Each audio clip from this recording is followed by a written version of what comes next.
HSC 26 economics দ্বিতীয় পত্রের কিছু এমসিকিউ দেখে নাও। মুদ্রাস্ফীতির বিপরীত অবস্থা কি? মুদ্রাস্ফীতির বিপরীত অবস্থা হচ্ছে মুদ্রা সংকোচন। তোমরা মুদ্রাস্ফীতি ব্যাপারটা ভালো করে বুঝো, এখান থেকে তোমাদের অনেক এমসিকিউ এবং এসকিউ শর্ট কোশ্চেন আসতে পারে সিকিউতে আর কি। মুদ্রাস্ফীতি মানে কি? মুদ্রাস্ফীতি মানে হচ্ছে অর্থের ভ্যালু বা অর্থের মূল্য কমে যাওয়া এবং জিনিসপত্রের দাম বেড়ে যাওয়া। ঠিক আছে, মুদ্রাস্ফীতি মানে কি? অর্থের মূল্য কি হয়ে যাবে? কমে যাবে। অর্থের মূল্য যদি কমে যায় তাহলে কি হবে? জিনিসপত্রের দাম বেড়ে যাবে।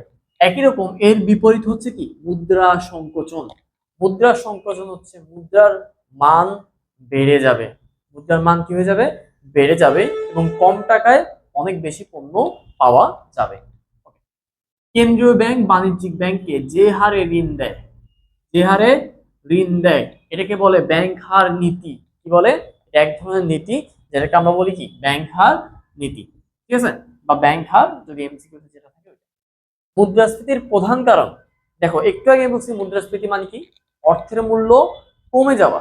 তাহলে অর্থের যোগান যখন বেড়ে যায়, কোনো জিনিসের যোগান যখন বেড়ে যায় ওই জিনিসের ভ্যালু কি হয়ে যায়? কমে যায়। ধরো একটা কাপড় বাজারে অ্যাভেলেবেল, ঠিক আছে, ওই জিনিসের দাম কি হয়ে যাবে? কমে যাবে। যে জিনিসটা বাজারে অ্যাভেলেবেল পাওয়া যাবে ওই জিনিসটার দাম কি হয়ে যাবে? কমে যাবে। টাকার বেলায়ও সেম। যদি এই টাকা সবার কাছে থাকে, ধরো সবার পকেটে যদি 1 কোটি কোটি করে টাকা থাকে, 1 কোটি করে টাকা থাকে সবার পকেটে, তাহলে ওই টাকার কি কোনো ভ্যালু থাকবে? কোনো ভ্যালু থাকবে না। এইরকমই অর্থের যোগান যদি বেড়ে যায়, অর্থের যোগান যদি বেড়ে যায় কি দেখা যাবে? মুদ্রাস্ফীতি দেখা যাবে।